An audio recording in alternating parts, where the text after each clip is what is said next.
कुंदन यानी कि सोने सी चमक रखने वाला वल्लभनगर की राजनीति में एक ऐसा उभरता चेहरा कुंदन सिंह जो अपने नाम के अनुरूप ही है। इलाके के छोटे से कस्बे कच्छेर में जन्मे कुंदन सिंह कीर्ति शेष स्वर्गीय गजेंद्र सिंह शेखावत को अपना राजनीतिक गुरु मानने के साथ साथ आदर्श भी मानते हैं। लेकिन वह कहते हैं ना, हमें तो अपनों ने लूटा, गैरों में कहां दम था। अपनी कश्ती भी वही डूबी जहां पानी कम था। यूथ कांग्रेस के पूर्व विधानसभा अध्यक्ष रहे कुंदन सिंह और वर्तमान विधायक प्रीति गजेंद्र सिंह शेखावत में उसूलों की जंग ऐसी छिड़ी कि वे कांग्रेस के साथ तो हैं, लेकिन भाभी सा से बगावत कर ली है और अब विधानसभा क्षेत्र में कांग्रेस से विधायक की दावेदारी कर रहे हैं।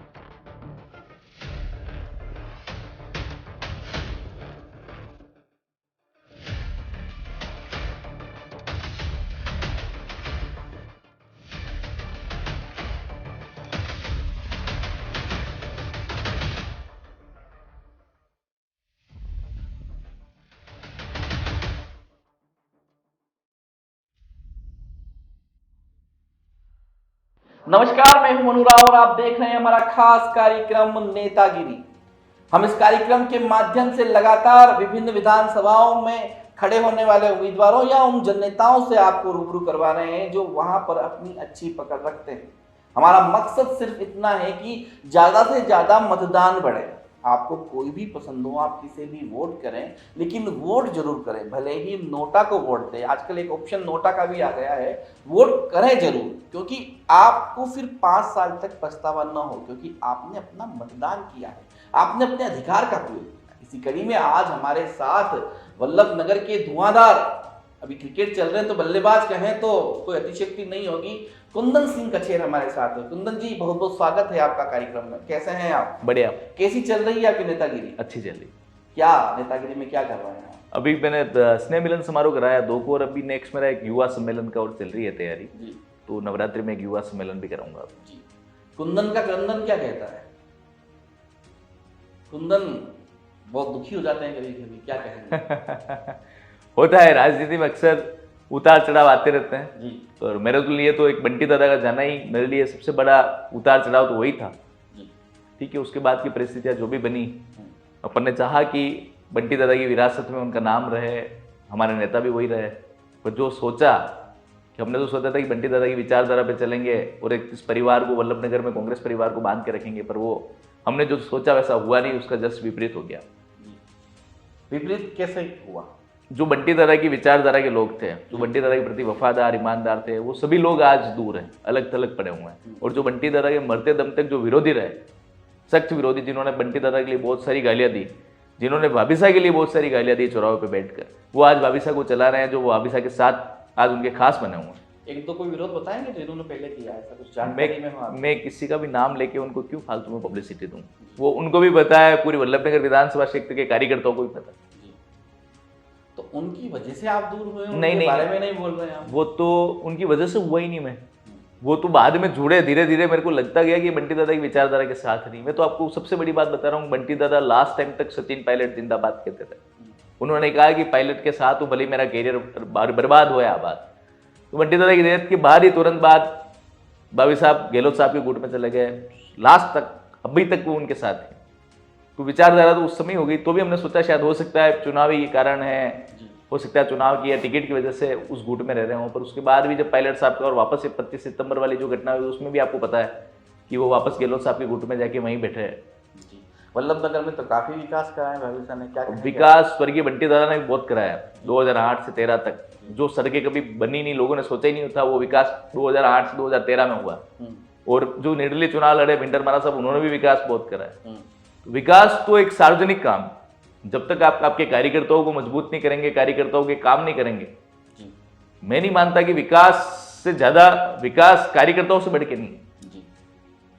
सोशल मीडिया पर आपकी पकड़ काफी अच्छी है और काफी सारी पोस्ट आपकी इतनी जुझारू आती है जिससे लगता है कि वाकई में एक दमखम वाला युवा खड़ा हुआ है तो थोड़ा अपना परिचय बताइए, क्योंकि दर्शक भी जानना चाहेंगे और बहुत सारी चीज़ें आगे सवाल और करेंगे। अपने पारिवारिक और राजनीतिक परिचय के बारे में जानकारी दीजिए। मेरा परिवार शुरू से ही पुलिस में रहा। मेरे ग्रैंडफादर पुलिस में थे, बड़े फादर पुलिस में थे, मेरे फादर पुलिस से भी लास्ट ईयर रिटायरमेंट हुए, मेरे बड़े ब्रदर भी पुलिस में, और मैं खुद 2013 में डूंगरपुर से पुलिस की मेरिट में रह गया था और 2015 में फॉरेस्टर में रह गया था। हो सकता है शायद मैं भी पुलिस में होता अभी, पर कहीं न कहीं कंपटीशन एग्जाम में सही अच्छे से तैयारी नहीं कर पाया, तो आज इस क्षेत्र में आया। राजनीति करने का कॉलेज टाइम पे जब मैं, मेरा क्या स्कूल टाइम से ही मेरी एक ये इंटरेस्ट था, कल्चरल प्रोग्राम में भाग लेना है, पॉलिटिकली एक्टिविटीज़ में भाग लेना है। स्कूल टाइम से ही, बचपन से ही मेरी एक इंटरेस्ट ही अलग टाइप से था। फिर जब मैं कॉलेज में आया तो बीएन में चुनाव होने लगे, तो उसमें भी मैं पूरा सक्रिय रहता फुल रूप से, जो भी कैंडिडेट लड़ते उनके साथ रहता। खुद छात्र राजनीति में चुनाव खुद नहीं लड़ा, क्योंकि मेरी कॉलेज रेगुलर नहीं रह पाई, क्योंकि बीएन से मैंने प्राइवेट बीए करी, तो मैंने होटल मैनेजमेंट करा, फिर होटल इंडस्ट्री में जॉब करने लगे, तो इतना समय था नहीं।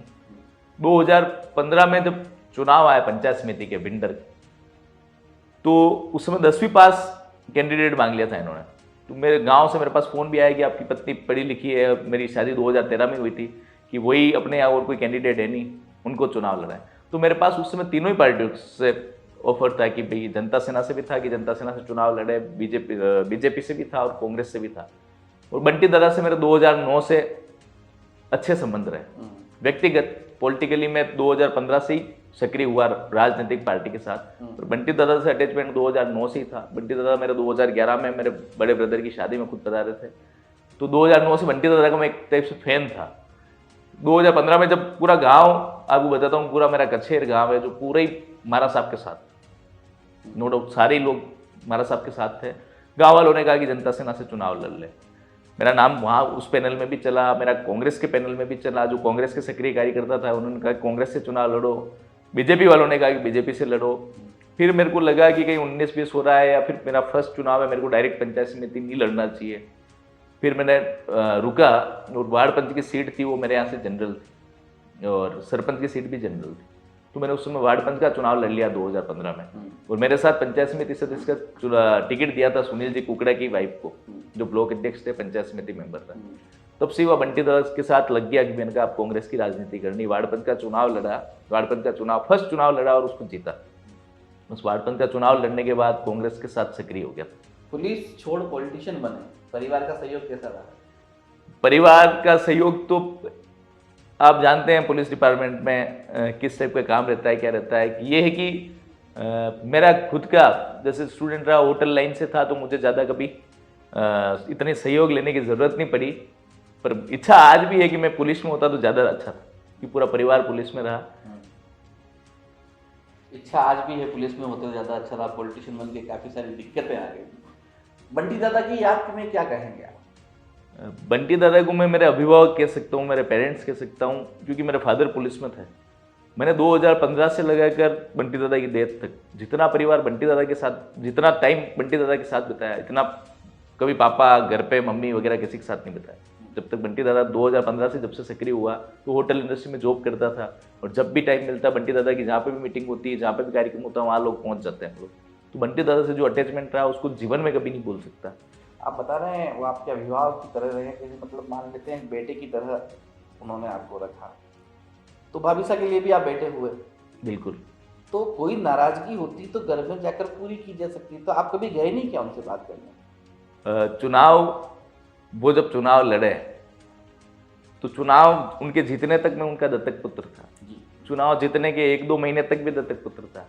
फिर धीरे धीरे एक दो तरफा व्यवहार करना, मुझे क्या कहना, दूसरों को क्या कहना, अधिकारियों को मेरे लिए क्या कहना, तो वो चीज़ें मुझे धीरे धीरे ऐसा लगा कि ये मुझे इग्नोर कर रहे हैं कहीं। ये सारी बातें आपको पता कैसे चली? जैसे वो किसी को कुछ कहते हैं, कुछ अधिकारियों ने भी मेरे को बताई, और जो क्या बताइए आप थोड़ा खुल के बताइए ना। खुल के ना, अधिकारियों ने बताई कि ये उनके नियरेस्ट जो लोग थे, हाँ। 1-2 लोग भाभी साहब के नियरेस्ट थे, एक दो उनके घर से थे, 1-2 कोई दूसरे भी थे जो ज़्यादा गरीबी थे। उन लोगों ने क्या मेरे खिलाफ ग्रुपिंग स्टार्ट कर दी। कार्यकर्ताओं में जाके मेरे लिए ग्रुपिंग करना, का कुंदन सिंह जी को फ़ोन मत करो, डायरेक्ट हमको करो, आप कुंदन सिंह जी से बात क्यों करते हैं। अधिकारियों को कहते हैं कि कुंदन सिंह जी फ़ोन करे तो डायरेक्ट काम नहीं करना है, पहले एमएलए साहब बोलेंगे उसके बाद काम करना है। तो उन चीज़ों से मुझे कोई आपत्ति नहीं थी, पर एक जैसे मुझे कहना, यानी आप चुनाव में मेरे को सामने फ्रंट पे रख रहे हो, जहाँ लड़ाई झगड़े करने वहाँ मुझे फ्रंट पे रख रहे हो, हर जगह ले जाके मुझे लड़ा रहे हो, हर जगह गांव में मीटिंग में जाना, मुझे लेके जा रहे हो तो कार्यकर्ता आधी रात को 1 बजे अगर कोई फोन आएगा, किसी को जैसे पुलिस से कोई काम पड़ गया, कुछ भी काम पड़ गया, तो 1 बजे वो कुंदन सिंह को ही फोन करेगा और रात को एमएलए साहब को कोई फोन करेगा नहीं। खास करके यंगस्टर सब मेरे से जुड़े हुए थे। अब रात को मैं 1 बजे किसी को फोन करके परमिशन लूँ क्या कि मैं उस थाने में फोन करूँ या नहीं करूँ? और सेकंड चीज, किसी 2 नंबर के काम के लिए फोन कर रहे हो तो बात अलग है। जी, आपने सगे बनना चाहा लेकिन उन्होंने सोतेला सा व्यवहार किया, जैसा आपका कहना है। क्या आज भी अपना भाभी सा है? देखो, बंटी दादा ने मेरे को बेटे जैसे रखा, पर वो हमेशा मुझे कहते थे दादा बोला करो, तो वो भाभी सही है, भाभी से। और जो रिश्ता है वो परमानेंटली रहता है, वो रिश्ता कभी खत्म नहीं होता है। अब बंटी दादा मैं आपको आज भी कह रहा हूँ, पेरेंट्स हैं, पेरेंट्स टाइप मेरे अभिभावक थे। उनके जो पुत्र है, पुत्रिया, वो मेरी बहन है, मेरा भाई है। तो वो चीज़ें सब अलग हो गई। आज ये स्थिति आ गई कि भी चुनाव जीतने के बाद, जब तक आपको चुनाव जीतना था तब तक पुत्र, उन्होंने कभी मेरे को पुत्र जैसा सम्मान मेरे को कभी मिला नहीं। चुनाव के बाद भी नहीं मिला, न चुनाव के पहले था, और कभी मैंने ये अपेक्षा भी नहीं करी। पर मुझे एक बंटी दादा के साथ जो था, बंटी दादा ने जो मेरे को प्यार दिया, स्नेह दिया, मुझे एक फर्ज निभाना था, वो मैंने अच्छी तरीके से निभाया। उसमें कोई शक किसी को हो तो भले आप खुद पूछ सकते हैं।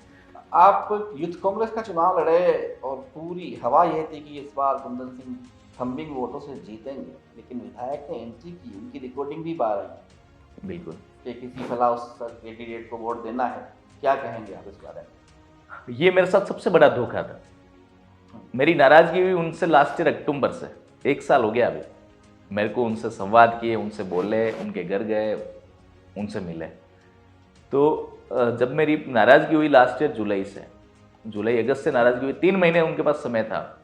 मैंने उनको व्यक्तिगत मैसेज भी करे, बोला भी सही कि ऐसा ऐसा हो रहा है, आपके नियरेस्ट लोग मेरे खिलाफ ग्रुपिंग कर रहे हैं। मैंने सारी चीज़ें उनको बताई, मेरे खिलाफ ग्रुपिंग हो रही है, मेरे लिए ऐसा कहा जा रहा है, आप अगर इन पर कोई एक्शन लेते हैं। मैंने कहा आप आपके आमने सामने बुला लो, बिठा लो, बात कर लेते हैं। आप सामने बुलाओ।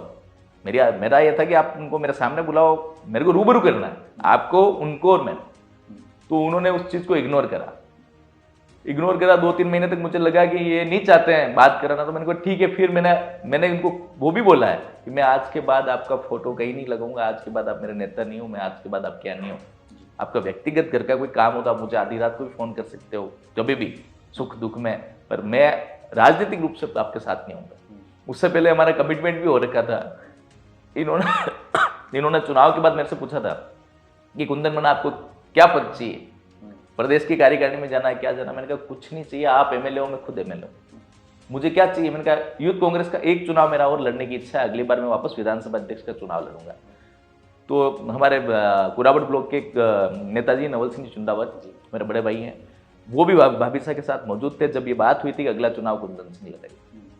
भाभी साहब ने उनको भी कहा है कुंदन मना अगला चुनाव लड़ेंगे अपन को, इनको उन्होंने कहा बिल्कुल ये डिजर्व करते हैं, इनको वापस लड़ेंगे। जब चुनाव आया, जयपुर मीटिंग हुई, तो मैंने पीए प्रवीण शिमाली जी को फोन करके कहा कि आप भाभी साहब को कह देना कि चुनाव आ गए यूथ कांग्रेस के, और मैं चुनाव लड़ूं, और उनको किसी को लड़ाना हो तो पहले बता दें। फिर अगले दिन वापस प्रवीण शिमाली का फोन आया मेरे पास कि नहीं भाभी साहब से मेरी बात हो गई और आप चुनाव लड़ो, कोई दिक्कत नहीं है, और जीत के आना है। भाभी साहब ने एक आध जीत के आना। उनका ठीक है, मेरा कहने का फर्ज था कि मैं चुनाव लड़ रहा हूँ, ठीक है। उस समय हमारा संवाद नहीं था, मैं 2-3 महीने से आना जाना मेरा बंद था। अगर वो चाहते हैं तो वो जो दूरियां हुई थी, जो छोटे मोटे इश्यूज थे, वो उसी समय क्लियर हो जाते। करना क्या था, आमने सामने बिठा के क्लियर करना, उन्होंने चाहा ही नहीं। फिर उन्होंने क्या करा, मेरे जो भी लोग उनको लगा कि नहीं इसको लाऊं या इसको लाऊं, मेरे विकल्प ढूंढने की कोशिश करी, बहुत सारी कोशिश करी कि किसको कुंदन सिंह कचेर बनाऊं, किसको बनाऊं। धीरे धीरे क्या हो, जो बंटी दादा के जो सख्त दुश्मन लोग थे, जिन्होंने बंटी दादा को बहुत सारी गालियां दी, पिछले चुनाव में जिन लोगों ने बंटी दादा की रिकॉर्डिंग्स वगैरह उनके वीडियो ले जाके सीएम हाउस में बताई, उन लोगों को मंच पर बिठाने लग गए। फिर धीरे धीरे तो दूरियां, फिर मैंने उन जो बंटी दादा के खास दुश्मन थे, जो विरोधी रहे, उन लोगों को आप मंच पे बिठा रहे हो, उनको बुला रहे हो, उनसे फिर कॉम्प्रोमाइज कर रहे हो, तो धीरे धीरे फिर मन में वो जगह रहती नहीं है मैं वापस आपके साथ हूं। यूथ कांग्रेस के चुनाव में लास्ट टाइम तक, सबसे पहले नॉमिनेशन मेरा हुआ और इन्होंने लास्ट टाइम तक लोगों को मेरे पास भेजा, मैन कार्यकर्ताओं को, कि आप कुंदन सिंह जी को जाके कह दो, अगर वो मेरे साथ आते हैं तो ठीक है, आगे कॉम्प्रोमाइज कर ले, नहीं करेंगे तो मैं उनके खिलाफ चुनाव लड़ूं। उनके परिवार के लोग भी आए, वरिष्ठ कार्यकर्ता भी आए, सब लोग मेरे पास आए। मैंने खुला कहा, मैंने कहा मैं शर्त वर्त, मैंने बात स्वाभिमान की, जब मैंने आपको समय दिया तब आपने उनको बिठाया नहीं, बात नहीं करी, और जब अब चुनाव आ रहे हैं तो आप देख रहे हो कि इसको चुनाव लड़ना है या जीतना है, तो मैं कॉम्प्रोमाइज कर लूंगा। मैंने कहा मैं चुनाव हार जाऊं, मुझे कोई फर्क नहीं पड़ता, आपको जिसको सामने चुनाव लड़ाना है लड़ाओ। फिर उन्होंने, जिसको मैंने ब्लॉक अध्यक्ष बनाया था, जिसको मैं लेके आया था, जिसके लिए एमएलए साहब खुद कहते थे कि किसको आपने ब्लॉक अध्यक्ष बना दिया है गोपाल जाट को, कि इसको बोलने नहीं आता है, इसको खड़ा रहने नहीं आता है, उस आदमी को इन्होंने मेरे खिलाफ चुनाव लड़ाया। उस गोपाल ने और गोपाल जी के पिताजी ने दोनों ने मेरे को फोन करके कहा कि हम चुनाव नहीं लड़ रहे हैं, जबरदस्ती कर रहे हैं। उसके बाद इन्होंने जबरदस्ती उसको चुनाव लड़ाया। चलो जो भी हुआ, वोटिंग के टाइम पे मेरी जहाँ वोटिंग हो रही थी वहाँ इन्होंने पुलिस भेजी। एक मेरे पंचायत का कोई कार्यकर्ता, उससे मेरी कहा सुनी हो गई थी, तो उसको थाने में भेज के बोला कि एक्ट्रोसिटी का मुकदमा दर्ज करा ST/SC का। वो थाने जा रहा था। अब इनको ये नहीं पता था कि वो ST/SC नहीं, वो OBC वर्ग से था, तो मुकदमा कहाँ से होता। ठीक है, वो कार्यकर्ता मेरे पास आया, उसने कहा मेरे पे ऐसा दबाव बना रहे हैं मुकदमा करने के लिए। उसको मैंने बुलाया, हम दोनों ने बैठी बात करी, हमारे बीच में कॉम्प्रोमाइज हो गया और वो भी चला गया। उसने इनके फोन उठाने बंद कर दिए। कुल मिला के बगावत पूरी है। बगावत तो मैं आपको कह रहा हूँ पूरी है। जब कुछ बताइए, एक विचारधारा जो थी वो मैच ही नहीं खाती है। बंटी दादा के विरोधी लोग जिनके लिए मैंने लड़ाई लड़ी, उनसे इन्होंने कॉम्प्रोमाइज करके उनको मंचों पे बिठा दिया। वो लोग संचालन करते हैं, वो लोग भाषण देते हैं आज इनकी मीटिंगों में। तो फिर विचारधारा लड़ाई तो बंटी दादा की थी, बंटी दादा की विचारधारा पे चले, इसलिए तो इनके लिए लड़ाई लड़ी। चुनाव में इनके लिए 1 साल तक काम कर दबा के पूरी टीम के साथ 1 साल पूरा अपने काम धंधे सब कुछ छोड़ के, घर बार परिवार सब कुछ छोड़ के 1-1 महीने तक के उपवास तक करे। आधी आधी रात को कहीं कुछ मिलता तो खा लेते, नहीं खाते, ये स्थिति थी। पूरी टीम लगी है। तो वो चीजें मुझे लगा कि नहीं, फिर इनकी विचारधारा नहीं दी, तो फिर अब ये मैं कांग्रेस में हूँ। बंटी दादा कांग्रेस में छोड़ के गए। बंटी दादा के नेता सचिन पायलट साहब थे और बंटी दादा ने मेरे को पायलट साहब से 2-3 बार व्यक्तिगत मिलाया था। मेरे नेता पायलट साहब है, मैं बंटी दादा की विचारधारा पे हूँ। अब बात करें कि भाविसा को मौका फिर मिलता है, तो क्या कुंदन सिंह जी की बगावत रहेगी? बगावत तो मैं आपसे कहना चाह रहा हूँ, मैं कांग्रेस पार्टी के साथ, पार्टी मेरे को जो जिम्मेदारी देगी वो काम करूंगा। इनसे मेरी विचारधारा नहीं मिलती है। मतलब आप चुनाव नहीं लड़ेंगे, ये कह सकते हैं? चुनाव में आपको आज अभी कह रहा हूँ, एक बार सब टिकट, अभी तो मैं टिकट की रेस में हूँ, टिकट खुद मांग रहा हूँ।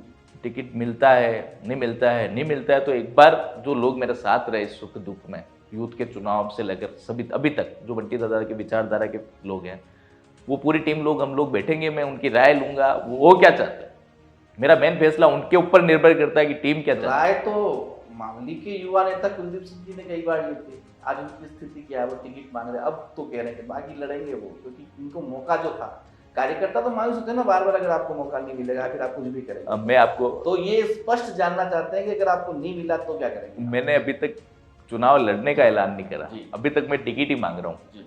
टिकट नहीं मिलता है तो फिर कार्यकर्ताओं की मीटिंग की जाएगी बड़े स्तर पे, वो सब क्या निर्णय लेते हैं। मेरा निर्णय वही है, क्योंकि वो यूथ के चुनाव में भी MLA साहब के खिलाफ रह के मेरे साथ रहे। आज मैं उनसे बिना पूछे या उनकी राय के बिना आप कोई निर्णय ले लूँ तो मेरे लिए गलत है। वो जो निर्णय लेंगे उसके साथ हूँ।